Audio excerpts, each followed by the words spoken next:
Welcome back. As promised, we're now going to talk about our special segment, Quarter Se Quarter Tak, where every day we talk about one sector this earnings season and tell you what to expect. Financials are on our radar today. Abhishek, my colleague, is here to give you the guidelines. Abhishek, over to you. Well, Sonia, this may be a noisy quarter for the banking sector. The loan growth has tapered down to about 5.5% as of FY21. So the true test of asset quality will be seen as, banks tends to recognize the book which were under moratorium in the first 6 months of this fiscal.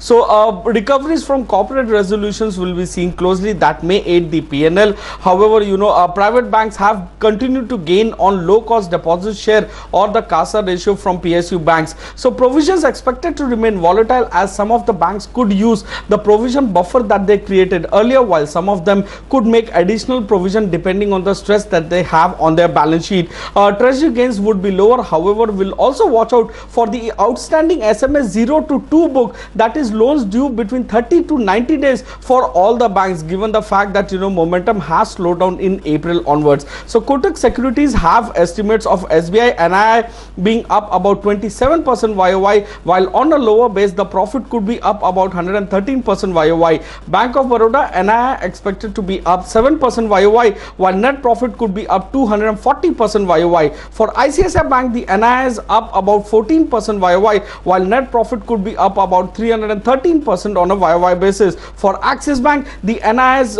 expected to be up about 13%, while they could report a profit of more than 3,000 crore versus loss of 1390 crore in the same quarter last year. Back to you. Okay, thank you very much for rattling off so many numbers, Abhishek. We have an expert tell us where the price is reflecting the value. Shantanu Chakrabarti, head of banking financial research, company research, and senior vice president at Edelweiss Financial Services, joins us. Shantanu, good morning. Thank you very much. Should we be prepared for any unexpected shocks on the asset quality? There is this second wave, and then there is this interest on interest, which at the moment RBI is saying that it has to be provided for. And third, and the worst, all that was restructured up until December and which has not been completely restructured has to first be recognized as NPL. And then next quarter, if they are restructured, they can be treated as standard. Will all this mean some shocks on asset quality? Right, Lata.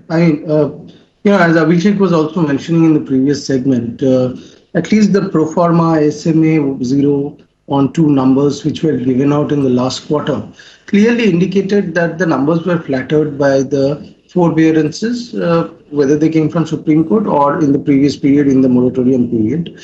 So there were assets in various stages of irregularity which were not captured in the headline numbers, so to speak. However, I would venture that the market probably factored most of that in and was very aware of the fact that headline asset quality as it is would probably peak out in another quarter or two, maybe by middle of next financial year. To my mind, the fact that those numbers are going to pan out is not that much of a negative surprise. What has changed, I think, from current COVID is that it has raised 2 questions.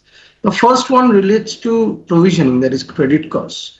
I think we could have had a material expectation of a large credit cost unwind starting this quarter if this last wave had not come around. As you would be well aware, certain banks, especially ones like ICICI Axis, have provisions standing well in excess of what could be considered as the total pool of assets which are in any shape or form irregular, whether it's restructured SMA or overdue of any other sort.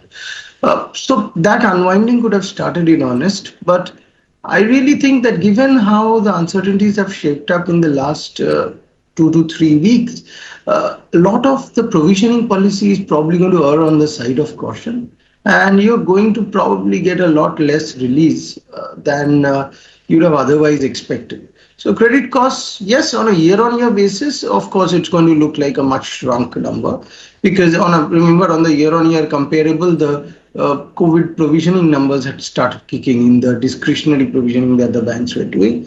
But on a sequential basis, the large improvement that you could have noticed probably is not going to come around in this quarter. which means that the credit cost unwind now becomes a story of FY22 and not of this quarter. However, on a sequential basis also, the numbers are not going to look horrible as far as credit cost is concerned. The second worry, which a lot of players have, and I think that is the bigger open question, is going to be that, can we use the total number of overdue/irregular loans as of close of Q3 as in some sense the mother lode of the total problem size? Because, if or are there completely regular assets that have been regular through the whole of last year? And this time round, the soft lockdowns in whatever form is creating incremental stress on them. And I would venture actually that given the nature of the lockdowns which have happened so far, probably using that total stress number from Q3 is not such a bad idea. If a business has been regular in its payments through the last 12 months, odds are that it's probably not going to get as added to the asset pool, because you would see that the segmental pattern of stress in this lockdown, or let's not call it a lockdown, or any sort of restrictions which have happened, is going to be very similar in terms of... Okay, got that point. Yeah.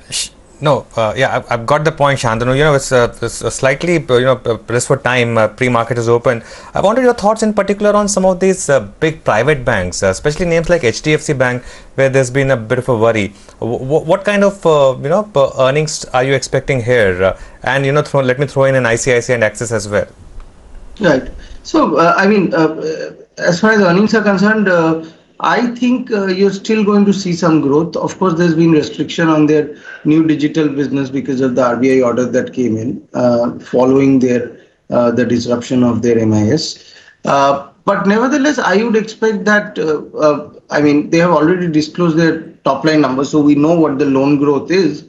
And even at a profitability level, close to $1 billion kind of profit in the quarter, I think is quite doable. And from that point of view, it should not come as too much of a shock to their overall earnings profile, well in excess, at least $1.1 billion kind of number we have for their earnings for the quarter. Okay, no, Shantanu, I think what Anuj is asking is whether HDFC Bank's loss is going to be ICICI and SBI and Axis's gain, especially in terms of credit card customers. And let me add my own question. Will you pay a little attention to the Federals and the DCBs and the mid-cap banks? Right.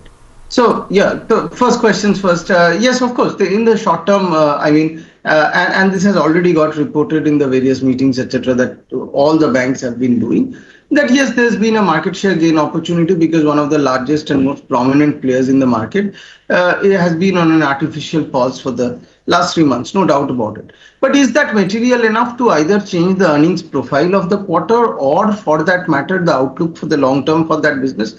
I don't think so. I think, the entire market share scenario probably mean reverts the moment HDFC opens up post this quarter. That's my take on that. Now, regarding your question regarding mid-cap banks and what our thoughts on those are, unfortunately, the excess provisioning levels for a lot of mid-cap banks, there are some notable exceptions, but it is not of a similar order or of magnitude as some of these larger banks. So any uncertainty related to the second phase of COVID infections probably offers you a lot less protection in these mid-cap banks than it does for the larger well-provided banks. And that's why, and remember, these are also, the leverage is generally much higher than that for the larger private banks, so to speak. So as of now, the only mid-cap idea that we have been pushing has been AU Bank, which has done very well for us. But other than that, our preferences are to stick with HDFC, ICICI, Axis and SBI. Okay, so those are the larger banks. Within the mid-cap space, overall, what are your top picks in the sector as a whole? So the banks are the ones which we said from the mid-cap group of banks, and we are only picking AU. On the NBFC side, we like the Shriram Twins, we like LIC Housing Finance, we also like HDFC. Although the return expectation there is a little lower than the other names, but given the quality, it still makes sense. Okay. And within. Yeah, sorry, Shantanu, we'll invite you again for the NBFC piece. Thank you very much for your observations on the banking stocks. Okay, because Shantanu started off with NBFC, we're going to give you a little more on that. Fitch Ratings has written